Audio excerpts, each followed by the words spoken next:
This is Paul Evans. Thank you so much for signing up for Engage, How to Avoid Becoming a Human Tranquilizer.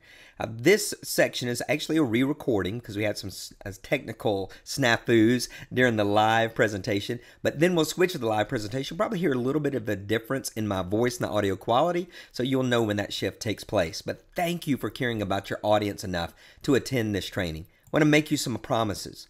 Promise you that we're going to cover the power of words and how they impact our world. Promise to share with you what you need to say in your first 30 seconds of a live presentation that anyone can share, that's easy to share, but will guarantee you getting the attention of your audience.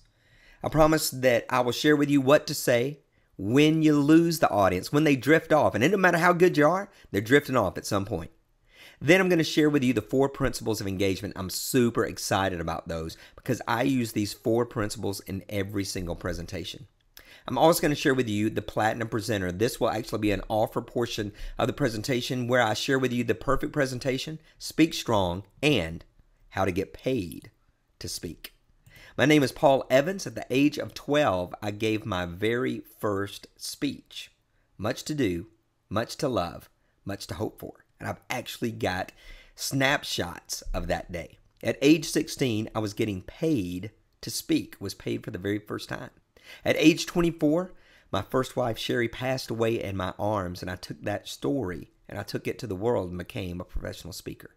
I've given more than 2,500 live presentations. I've helped more than 35,000 people become more effective and speak with more confidence. I'm not a professional speaker. I'm a conversational speaker. So if you are listening to my diction, my voice, and my cadence, my rhythm, my accent right now, if you heard me on the street, I would sound exactly the same. This is the way that I talk to my friends. My keynote fee is $10,000, and I am a non-celebrity. I don't have a speaker's kit. I don't have like fancy DVDs that are mailed out. I don't have a commercially published book, even though I'm an author and have self-published for years. And so if you're thinking I'd like to make money speaking, but I don't have X, Y, and Z, the truth is you don't have to have it. And my thought and energy behind this presentation and behind every live presentation is speak with passion or just leave me a note. During this presentation, you need to take notes, pen, paper, physical, because there is a mind-body connection. And you need to actually write down the things that I'm going to say because everything will not be on the screens, especially when I cover the 4 principles of engagement. A lot of that will not be on the screen. So you need to make sure that you're writing those things down, and because I'm not repeating them. So write them down, or since you're watching a replay, you can come back through those. Let's talk as we begin about the power of words. Who said you can have everything in life you want if you just help enough other people get what they want? That's right, Zig Ziglar. Who said, ask not what your country can do for you, ask what you can do for your country? Yep, JFK. Who said, I have a dream? Right again, Martin Luther King Jr. We remember all of these phrases because they're not just words, they're powerful words. And words do have power. Words do create impact. Here are 4 ways that our words are powerful. Words motivate, words infuriate, words educate.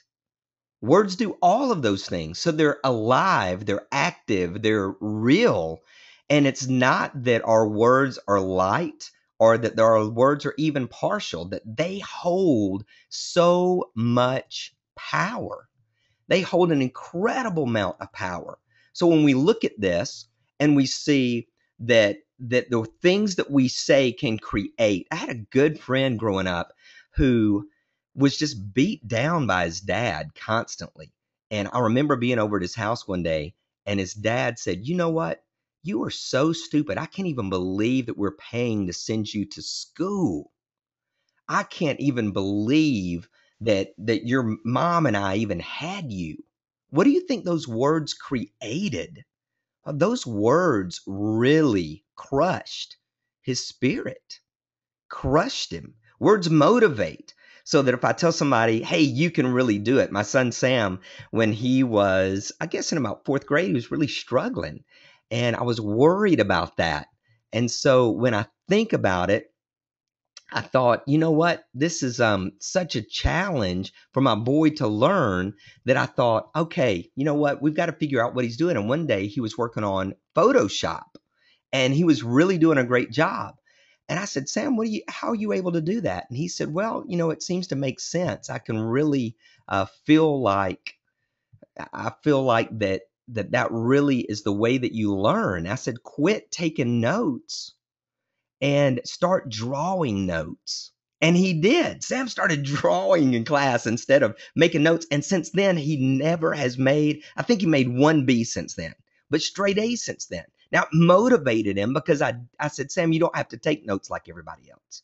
Our words also infuriate. We can say something that really can make somebody mad, or somebody can say something that really makes us mad. And then words educate. And this is certainly just 4 ways. There's a lot more ways, but words educate.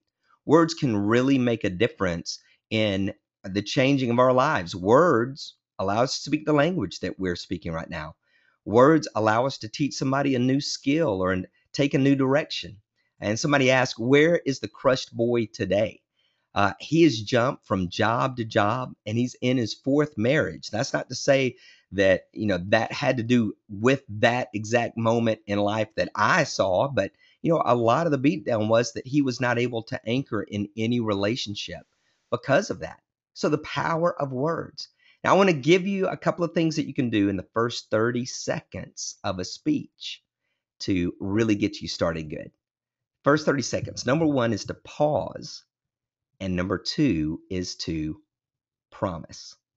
So as you take the stage, go ahead and pause and wait for the audience to get ready. Wait for the audience to be prepared. Wait for the audience to be listening.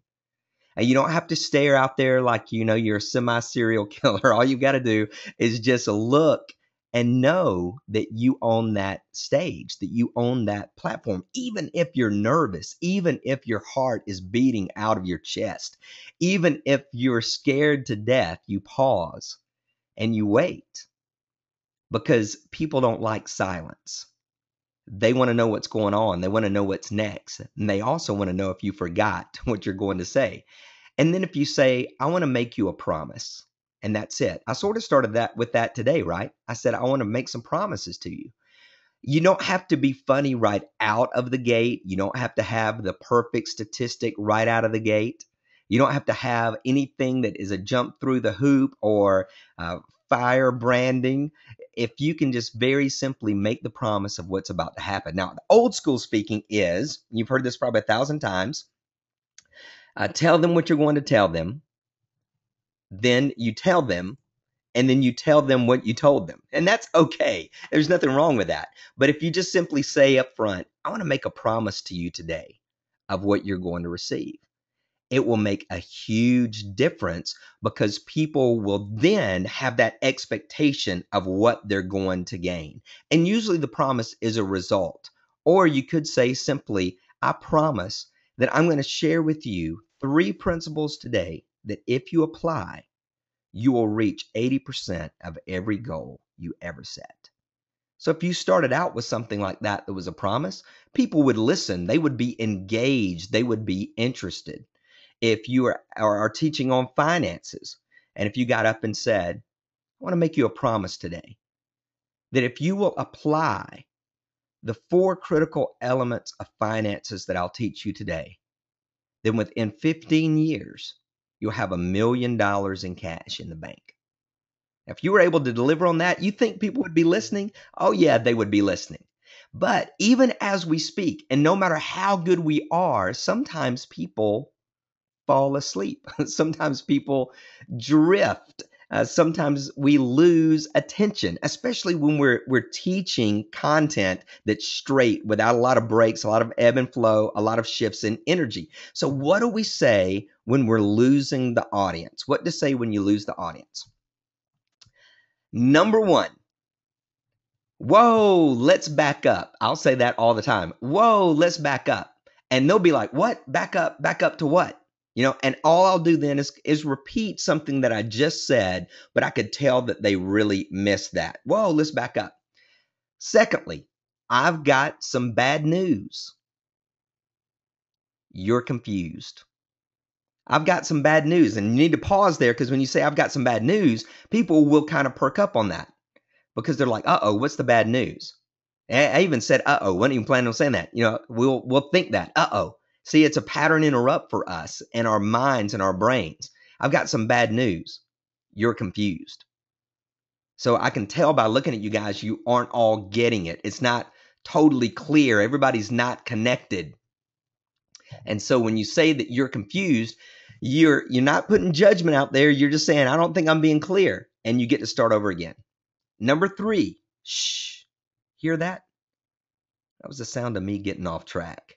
And when we get off track or we get lost, it's okay to admit it. What if I'd come back into this webinar after we've had those technical difficulties and I didn't notice? What if I didn't ask if you could see the screens? What if I didn't pick up on anybody was not paying attention or not able to pay attention? It'd be crazy, right? So it's okay to admit that you're off track. It's okay to admit that you rambled. It's okay to admit when something didn't make sense. The pressure that we put on ourselves to never make a mistake in the presentation is crazy. We don't need to do that. We need to make sure that we're actually honest and clear about where we are.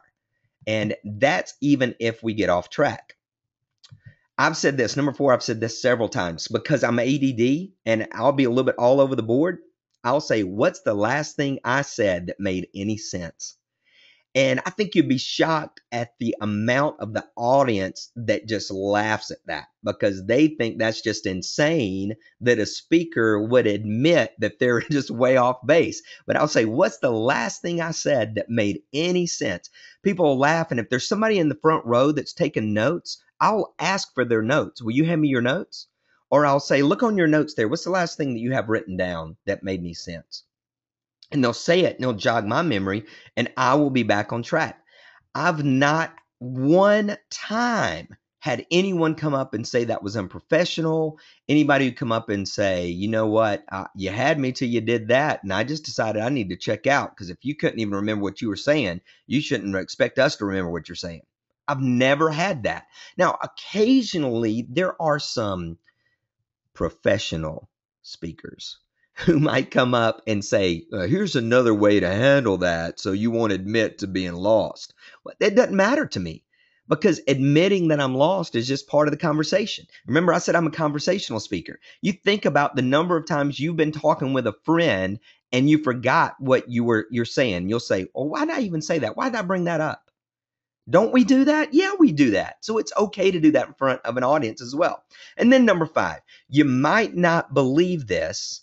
In fact, you probably won't. This really wakes up the audience, because you've really challenged them. You might not believe this. In fact, you probably won't. So in this setting, I might say, you might not believe this. In fact, you probably won't. No one on earth should be scared of public speaking. It's the easiest thing on the planet. Well, there'd be a lot of people that disagree, right? So if I'm going to say you might not believe this, in fact, you probably won't, I need a statement that's ready. This is the only one of the 5 that's really prepared. I need a strong statement that is prepared for me to make that will be slightly unbelievable to the audience.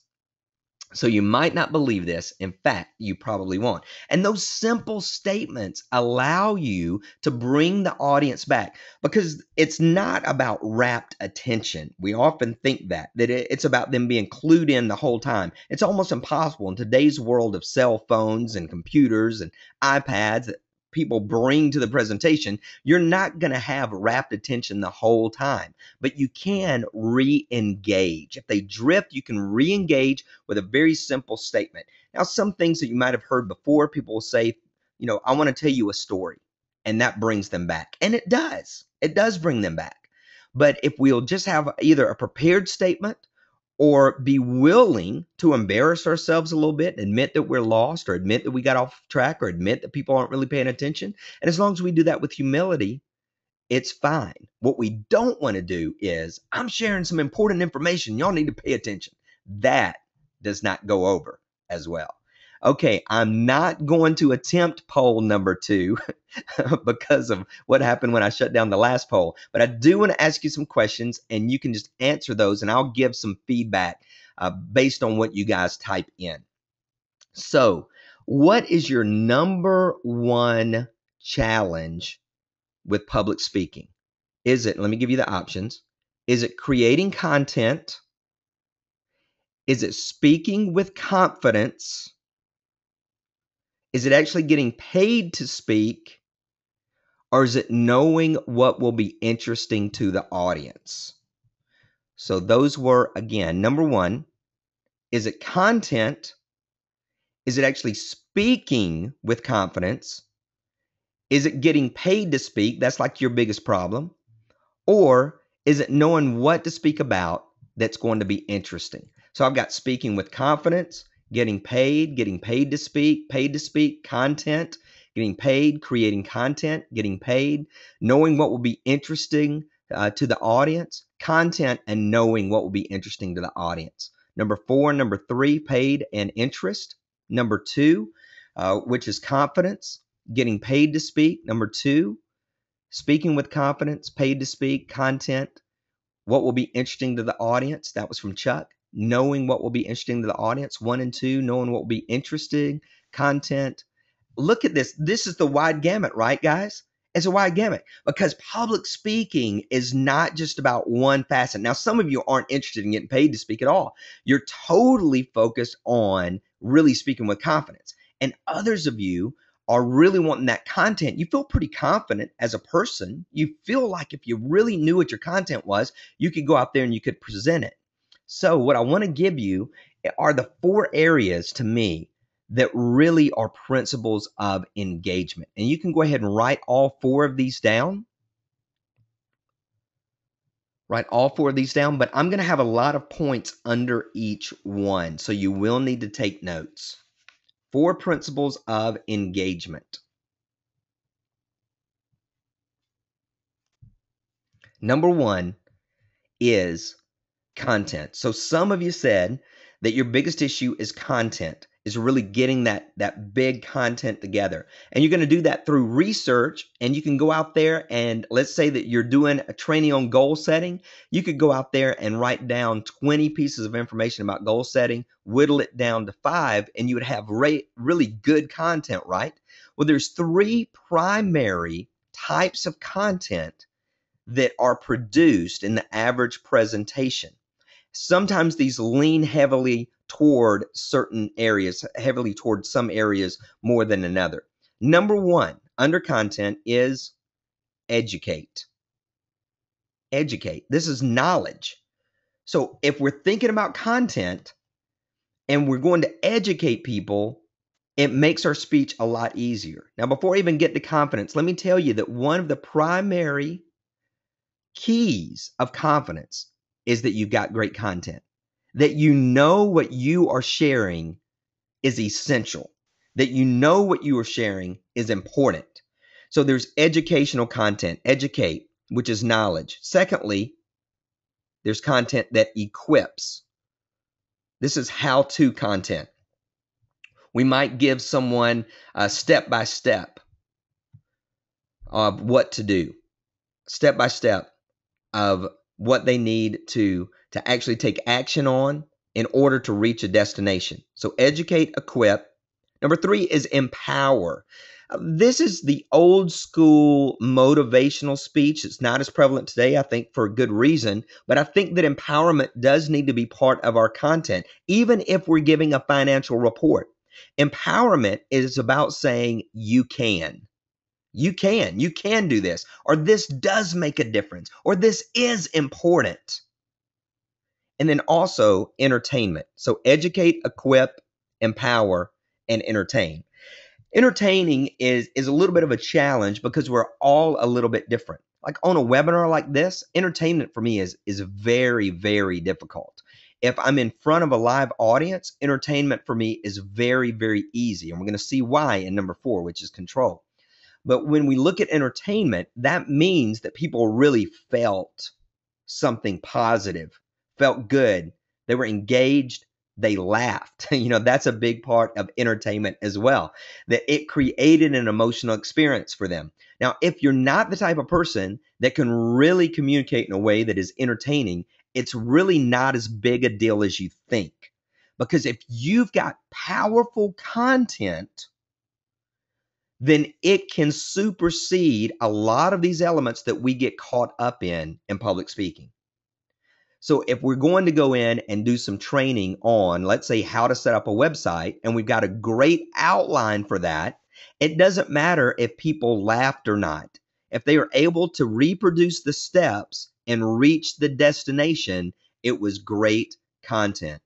If you look down at your notes and you look at your outline and you think, all right, this is good. The people who come today, they're going to be better off for having seen this. That means that it is good content. So you educate, you equip at times, you empower, and you entertain. So those are the 4 elements under content. Secondly is confidence. Confidence. I'm going to give you 3 points for this. And confidence is really about that knowing. And it goes to a couple of levels. Confidence can be that I'm confident about this information. I may not be confident presenting it. So it could simply be I'm confident about this information. I'm confident that if people will take these steps, that they will be better off. There's then also the personal confidence that I feel confident in actually presenting this information. And that tends to be the biggest hangup for people, is really feeling confident about presenting it, because we're not exactly sure how we're going to come across. We're not sure if our voice is strong enough, or if our gestures are too weak, if we make ourselves too small, if we're projecting enough, if we're really reaching the audience, if they're really going to like our jokes or like our illustrations or like our stories. And so all of that's internal. And that's an internal confidence. The external confidence of knowing that the content is good, well, that makes a big, big difference. So I think that that's a big key. Somebody made a comment here, said, I love this. I was worried I was too dry. I get laughs because my audience can relate to common problems I drew out, but I felt like I didn't have enough jokes. Listen, don't tell jokes. Don't. You can if you got to, if it's just absolutely essential. But if you're just telling stories that are kind of funny to you, and sometimes people feel like, well, I feel like I'm telling too many stories about myself. That's ego driven. Listen, it doesn't matter, because if it shows you in a vulnerable position and it's funny, that's a huge, huge connection point that we'll talk about in number 3. And if somebody will remind me at that time, I need to tell you a story about myself and Sam. So confidence, let me give you 3 points here. Number 1 is value. And value says, again, that they are better off, that the audience needs this. Value says the audience needs this. Now, that's a little bit of a challenge when we are assigned a topic.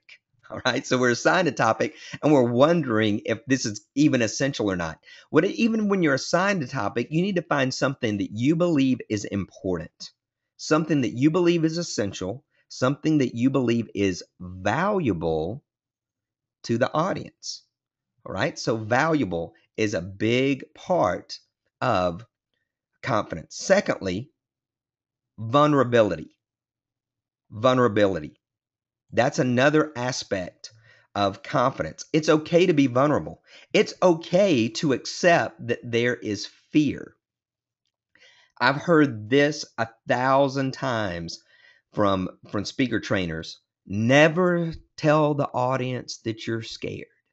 Never let the audience know that you're afraid. But honestly, do you think that the audience cares? I don't think so. If you're nervous and you get up and you pause and you say, guys, I got to let you know, I am terrified. I'm scared to death. My hands are shaking. My mouth is already dry. But I want to make you a promise. I promise that. You think anybody's going to care that you're scared to death? No, they won't care. They just want that promise. They want that end result. So it's okay to be vulnerable. That's part of the confidence as well. That means that when I'm sharing in a keynote the story of the loss of my first wife, Sherry, and that she died in my arms, and I get emotional and I might cry a little bit, that's vulnerability. But it's also confidence because I know it's okay to expose myself in that way, to be vulnerable in that way, and the audience is going to understand that. The audience is going to understand that we're nervous because most of the audience doesn't want to be up there. Now, rest assured, there's one guy or girl out there that thinks they ought to be up there. So don't worry about them. Focus only on the audience. And so we've got value, we've got vulnerability, and then third is validity. Validity is part of confidence. Now, this is a hard part because most of us undersell ourselves. And when we validate that we need to share this message, it gives us more confidence. So you may want to write down, here's why I need to share this. Before every speech, write down, here's why I need to share this. So even before today, why did I need to share this message? It wasn't because of credibility, that I've given so many speeches or I've trained so many people or I've been paid so much money. That's credibility. But when it becomes valid is when I feel like I'm the one that needs to share this message. So these 4 principles of engagement, content, confidence, connection, control, I feel like I need to share that. Now, could other people share those points? Yeah, but I live these points. So when you're sharing your message, what validates that confidence that you need to have? Why are you the one that needs to share this message? And don't undersell yourself because insecurity will come to mind and give you all these reasons why somebody else needs to share the message. Don't worry about that. Focus solely on the reasons why you are the one to share the message. So content, educate, equip, empower, entertain. Confidence, value, vulnerability, and validity. Third, connection. Connecting with the audience.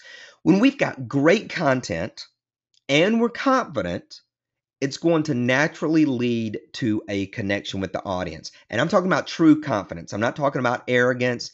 I'm not talking about these people sure are lucky to have me here speaking with them today. I'm not talking about that. I mean that we're going to actually have a true confidence that we are there to serve. And the audience will feel that and will connect with them. So let me give you some connection points. Number 1 is authenticity. Authenticity. And that says that you and the audience are alike. That even if you've reached a level maybe they've not, but you're still not any different from them because they're human, you're human. They're imperfect, you're imperfect. They have success in some areas, you have some success in some areas. They mess up some stuff, you mess up some stuff. It's just being human. So when we're authentic, then we say, I'm like my audience is like me. But we also say, I like them. Not just that I'm like them, but I like them.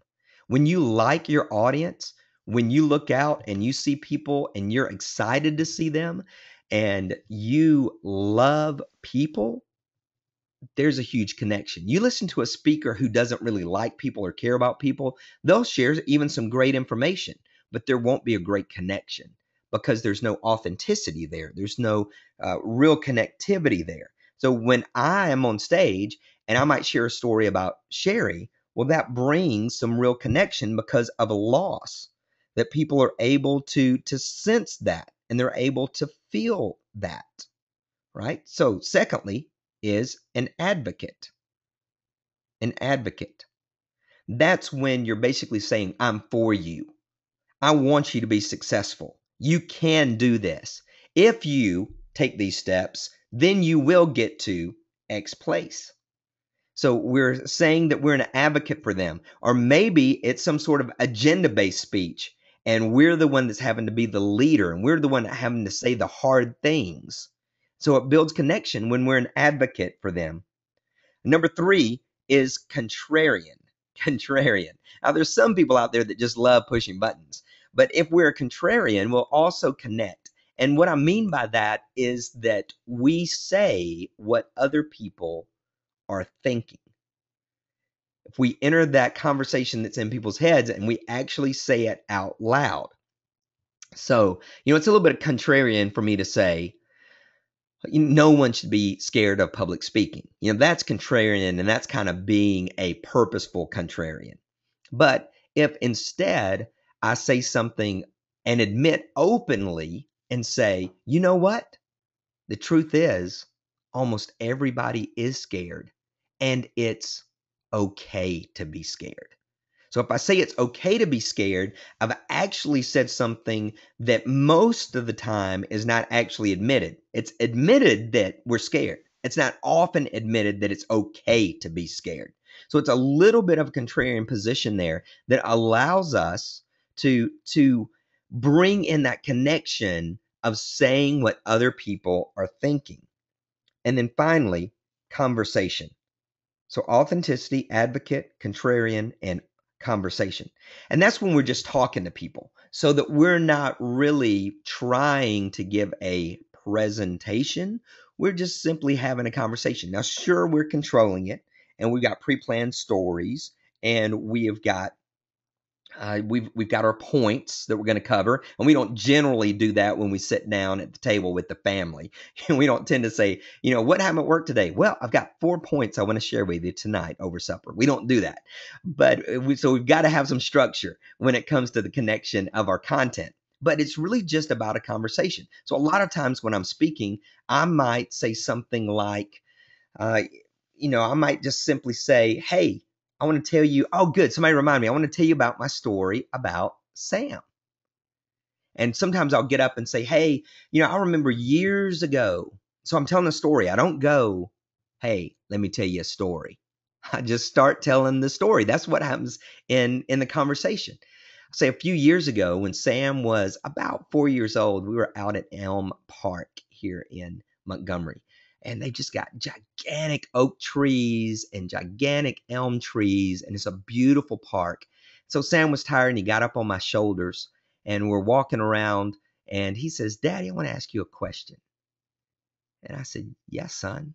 And I said, yes, son. Because, when our kids say something, ask us a question, then us guys usually lower our voice because we think it's more important. It sounds like we're going to be wise. I said, yes, son. He said, Daddy, me and you together. I said, yeah. Daddy, me and you together, we're almost as tall as an adult, aren't we? All right. So when I tell that story in a live setting and people have seen me in the audience and they've seen me standing next to the person that introduced me and they see that I am 5.5.5, 5 foot, 5 inches and a half. And I tell that story about Sam, me and you together, we're almost as tall as an adult. Now, that's not a joke, right? It's just a story. And for the audience that's seen me, it's a funny story. So I'm able to build that connection. And what does it say? It also talks about authenticity to some extent, doesn't it? I'm making fun of myself. I'm making fun of my height. I'm talking really about the connection that me and my son have. You learn that I'm a dad. You learn that my boy feels comfortable enough to be on my shoulders. You know that even at age 4, he's comfortable enough to ask me a question. You realize that my boy even realizes that I'm little. So all of that happens instantaneously and creates a connection out of conversation. And then number 4, control. Number 4, control. This is more advanced. This is more advanced. I want to admit that right out of the gate on this point. So when you've got great content and you're really confident and you feel really connected to your audience and you feel like you've done that several times in speeches and in presentations, whether it's a webinar, whether it's a live event, whether it's a teleseminar, wherever. Number 4 is control. And control is more advanced because what you want to do without manipulating, very important, is that you want to control the thoughts and the feelings of your audience, and you want to be able to predict it ahead of time. So that when I step up in front of the audience and tell that story about Sam, I already know that people are going to laugh. I already know that. Now, on a webinar, because you can't see me, some of you don't know me, it's not really funny, right? But those of you who do know me, and those of you who have heard me tell that story live, it's funny even though you've heard it 10 times. Because I can predict ahead of time that that's going to be funny. I can predict ahead of time based on how much emotion I let go when I talk about Sherry's death. I can predict that most of the audience is going to cry because I'm controlling through the story what they're thinking, what they're seeing. The words that I use create a picture in their mind that controls their thoughts in a very positive way and controls their feelings. I could tell the story of Sherry without any emotion, and what would happen to the audience? They would go, "Oh, that's sad. I hate that happened." But when I bring them into the story and they experience the story, then they cry as well because they experience the emotion. So we control things. So let me give you some points on this. Number one is destination. Destination. Where do I want to take people? We can take people to our own backyard. We can take people to the moon.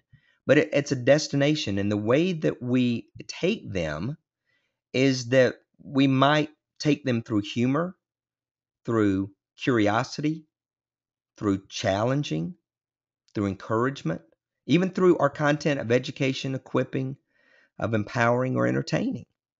But it's a destination that's in mind. And so we actually control those thoughts and those feelings, and again, in a very positive way. So that's destination. There's also direction. Direction. And so this can be our points, especially if we're equipping people or educating people. We can inspire them, we can motivate them, and we can move them. We can tell people during a talk to do something, and people often go and do it. For example, I asked you guys earlier I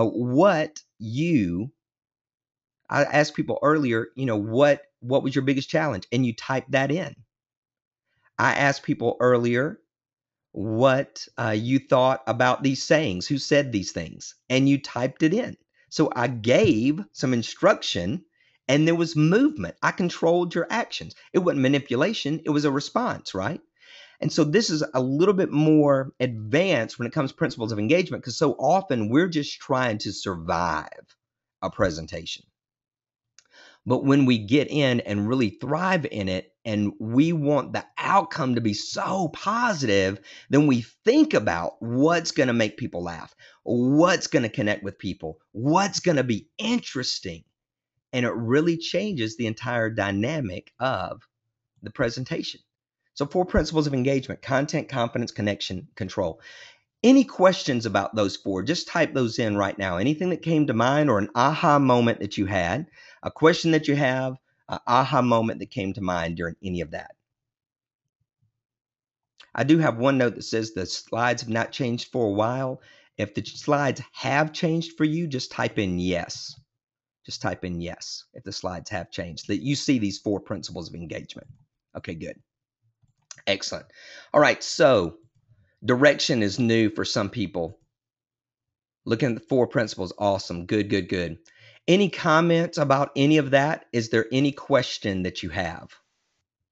The last 2 for control were destination and direction. Destination and direction. What about the tone? Now, if you're talking about tone and the way that you address people, I think that needs to be conversational as well. Now, sometimes there's the tone of the meeting.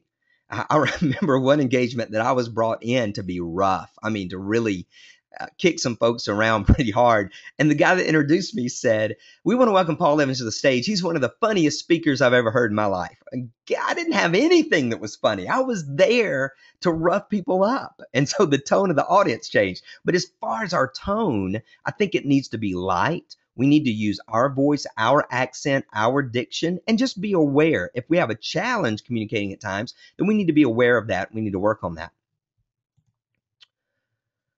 Educate, equip, entertain, and empower. Somebody asked what the fourth was. How much time should you spend researching for a speech? It really depends. This is going to be a long-term keynote that you're going to use. Is it going to be a one-time event? If it's a one-time event and it's not technical, like if somebody said, hey, I want you to speak on goal setting, you probably ought to spend maybe a couple of hours researching that because there's so much material about it. If somebody wants to know about the theory of relativity and you're doing a presentation on that, probably more than a couple of hours. Someone asked, can you cover direction a little bit more? Direction for me, when it comes to control, it's about that movement, that I'm giving them something that they're supposed to do or to be motivated toward. So when I think about destination, that's where I want people to end up. Direction's really how we're going to get there. That has a lot to do with content, but it's purposeful content in that I want them thinking a certain thing and feeling a certain thing. So if I'm not really purposeful, I might share that you need to set goals. All right, that sounds good, set goals. But if I'm really controlling the thoughts and the feelings, then I'm going to get them to want to set goals. In fact, I'm going to get them to want to rush from the audience, from their ballroom back to their hotel room and start working immediately. You see, there's a big difference in that. So that would be more about direction. Someone asked, how do you keep from rambling? I tend to make a bulleted point outline so that I can see exactly where I am and what I've covered. Love the angle of telling the story rather than presenting. Good. Direction's not necessarily where they go after the destination. Those are not linear. They may be intertwined. Someone says, I haven't placed enough emphasis on number 4, which is control. Someone asked this, at what point do you introduce your offer? I'm about to do that in a second. But if you're actually speaking, there's a couple of options. One is to build it throughout your presentation, and I find that that works out the best. I think that works out the best. Yes, the one that says that they're on slide 14, that's correct. So I will do a little bit of some previews if I'm presenting live, and then at the very end, I'll actually do the offer. Number 1 under connection was authenticity.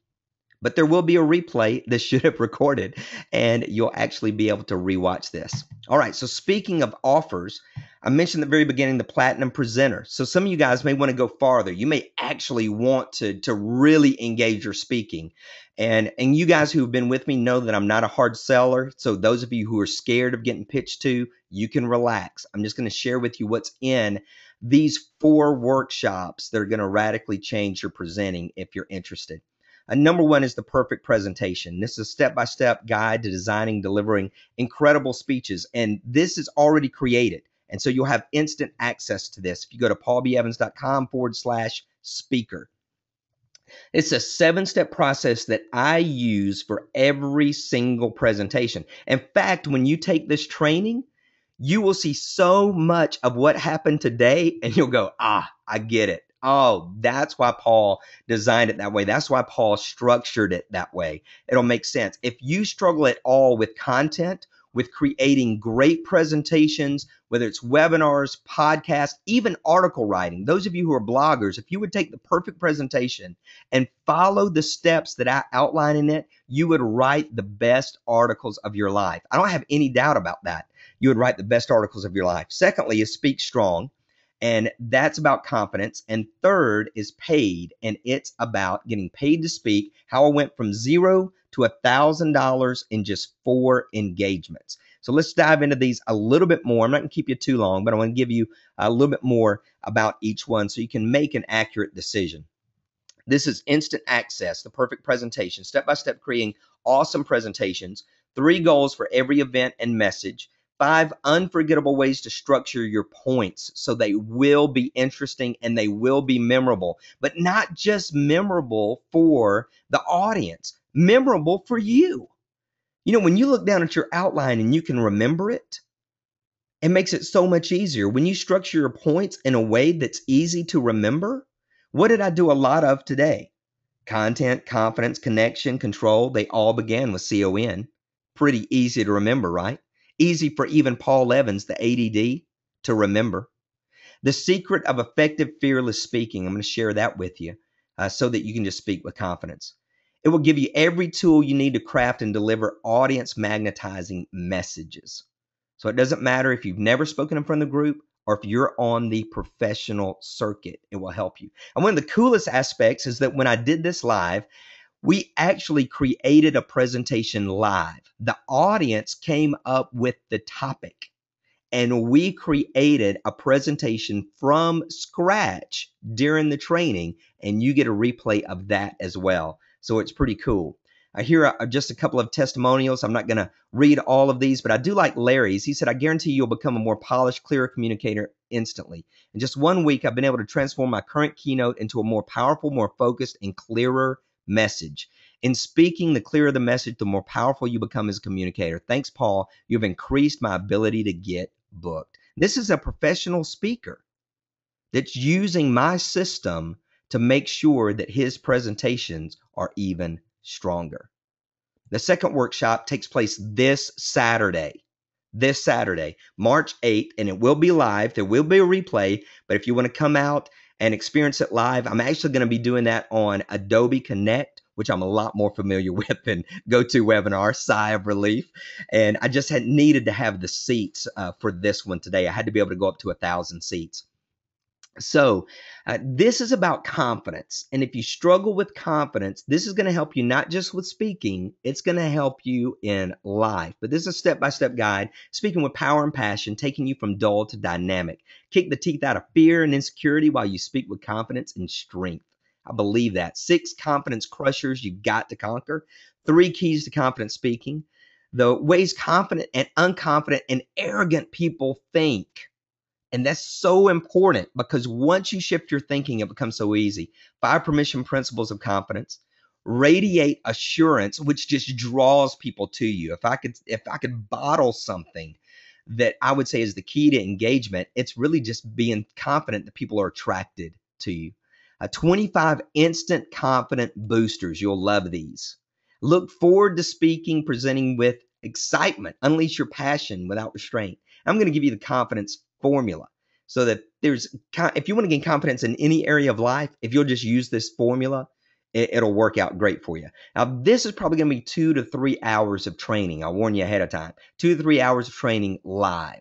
And so if you'll come to that, then you will be able to ask questions, get coaching. If you're not able to, you'll be able to get the replay. Trish said, I've delivered my first talk at Toastmasters next week. Every time I thought about it, I went cold. Now I'm filled with confidence and I'm quite looking forward to it. So confident. Trish has been through this training. I didn't record it before, but Trish has been through this training.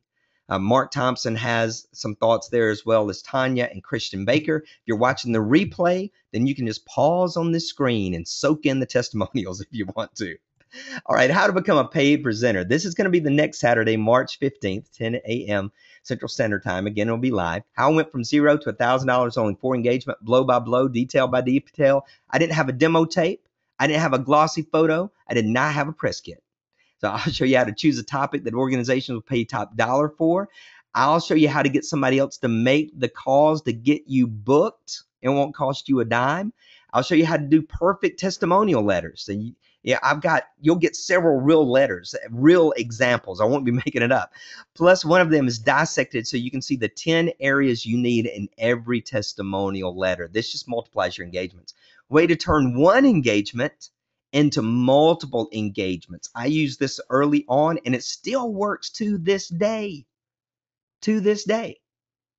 I've got an engagement this Friday, keynote speech, and already before I ever went in, the program organizer said, if you do good, tell me if this is any pressure. If you do good, I've got 13 more venues. What? Multiple events. I'm excited about Friday. It's going to be fun. 12 keys to maximum fees, techniques for tapping into expert resources that will save you years of painful experiences, and find out what you could have really made. How much money could you have really made? You got paid. They paid you $100, paid you $500. What could you have made?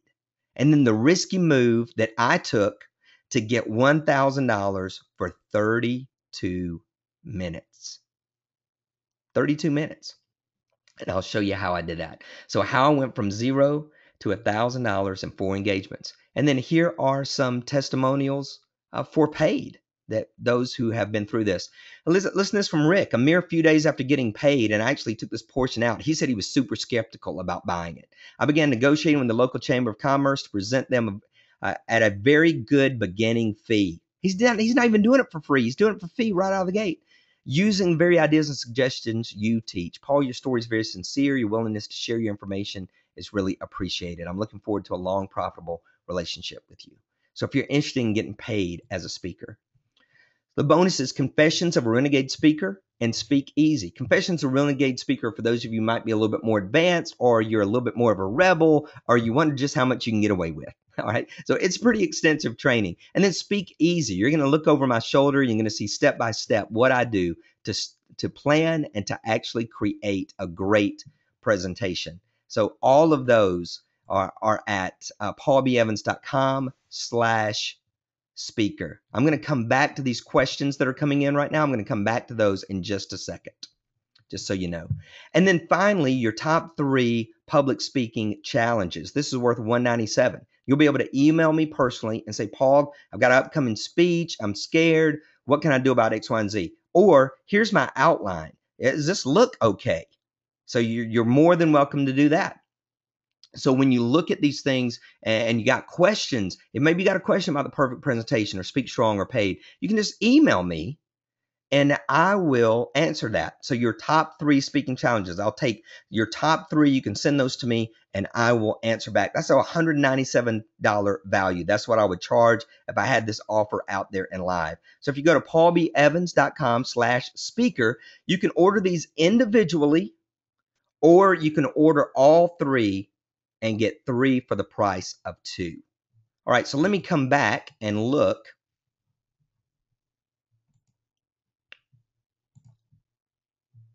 at some of these questions.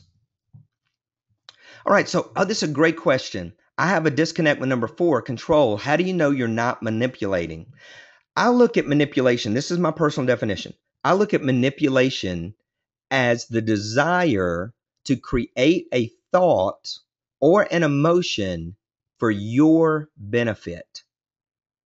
I look at controlling the emotion or thought of the audience for their benefit as totally different. Because if I tell the story of Sherry and they open up more so they'll receive the information better, it's for them.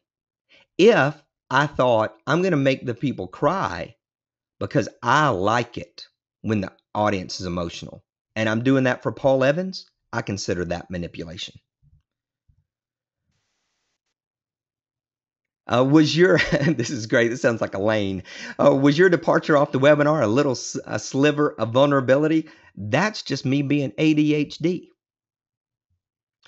Paul, I had a stroke. I battle to pronounce my words properly. I need to present to an audience. Can you help me? You know, when you think about that, I think you've got to be more concerned about the value that you share than your ability to actually share it with perfect diction. When I think about David Ring, and some of you may know him, he's a preacher who has cerebral palsy. And if you listen to him, he has a very difficult time speaking. It's a struggle as he speaks. But his messages are so powerful and are so heart-touching that it doesn't matter that he can't pronounce everything perfectly. Hey, David Perdue's here. We still on for barbecue on Thursday. Yes, sir, my friend. Awesome. Awesome. All right. Any other questions? I'm going to flip back through. I think that we've got all of those. Any other questions about any of this? Glad you guys came out today. And listen, I'm going to have those bonuses available and the 3 for 2 available just for a few more days. I'll probably send out a note about when the actual deadline is for that. Perfect presentation. Once you check out, you'll get that immediately. Speak Strong is this Saturday and Paid is the following Saturday. Man, I've loved you guys coming out today. If you've got any more questions, just type those in right now. I've got a thanks from Chuck. I've got a question. How do you know what the audience wants? I usually ask the person who is in charge of the audience. What about vocal variety in your speeches? Do you teach that? I love to sing. Any suggestions with telling stories with my songs? Well, your songs probably are a story. So you're all right with that. Vocal variety, I think, is something that, again, we've got to be conversational. If your friends say that you don't have much movement with your voice, that you're monotone, then you're going to have to do exercises to change that. If during regular conversation you tend to have some vocal variety, it's natural for you, then you just need to be the same in front of the crowd. Most of the time when we get in front of the crowd, we tend to become different. We use different words, we use a different tone, we use a different cadence, we use different vocal variety and pitch. Instead, we should be thinking about, how can I just be me? Because most of us, when we're having a conversation with people, have a great voice, have great cadence and rhythm, and have a great amount of vocal variety and tone. And so we just need to take that in front of the audience. The recording should be out tonight. I'll have to edit a little bit for the Disappearing Act and see to make sure that actually was recorded.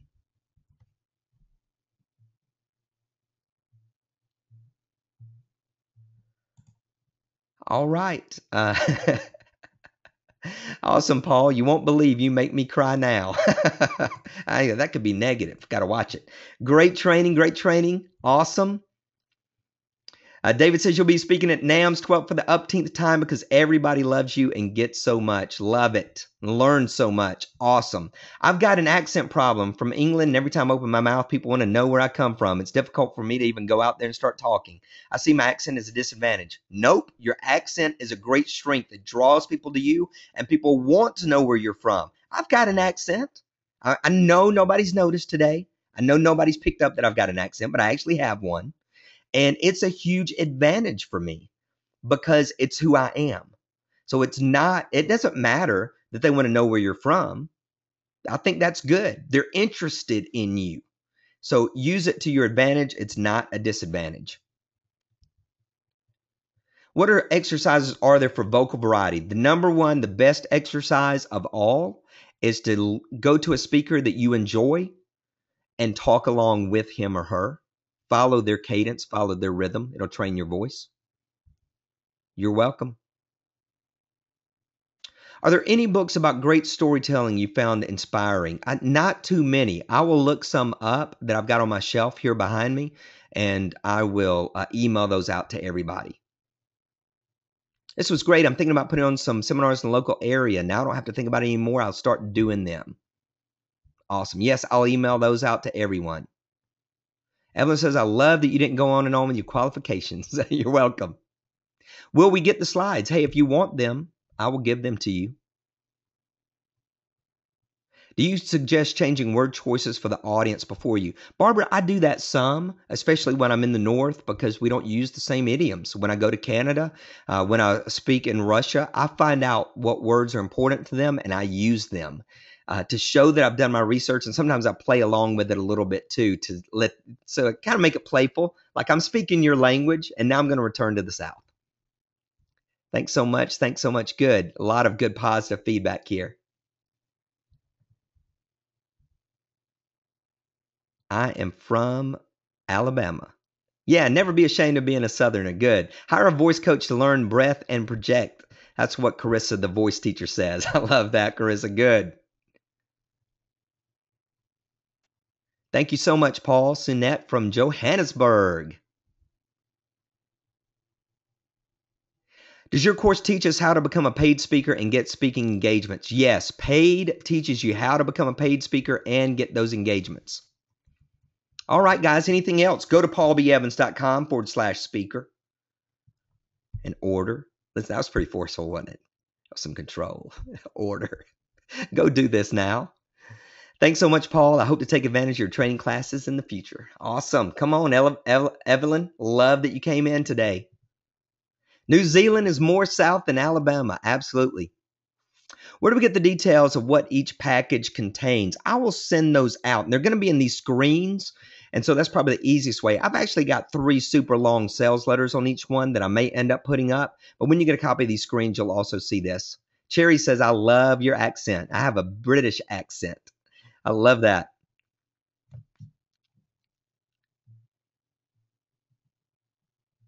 Good, good. Love your super long sales letters. And they're hard to write. All right. Hey, Barbara, I see your notes here. And email me at paul@paulbevans.com. Paul@paulbevans.com. Yeah, those of you who want the slides, I will send that to you. I'll send that to you.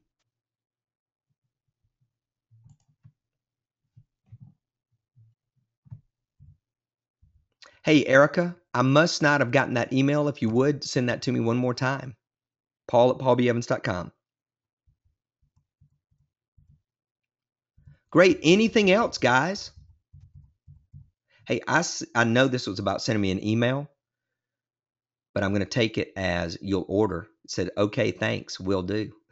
paulbevans.com/speaker. Anything else? Yeah, those of you who are requesting the slides, I'm going to email those out to everybody. So you'll be able to get a copy of those. I'll set up a page tonight that'll have the replay, and we'll also have a copy of the slides as well. Awesome, guys. Well, thank you so much for coming out today. Thank you for putting up with the technology snafu, but we seem to have survived it. And I appreciate you guys coming out. I appreciate your hearts to share with your audience. I'm thrilled that you want to become a better communicator. And I just cannot wait to hear your success stories as you apply today's training and become even more valuable to your audience. I do. Someone asked, do you have a partner program, Paul? I do. Email me at paul@paulbevans.com. Ask about the partner program. Hey, as always, guys, a couple of closing slogans. Success is not an accident, but also speak with passion or just leave me a note.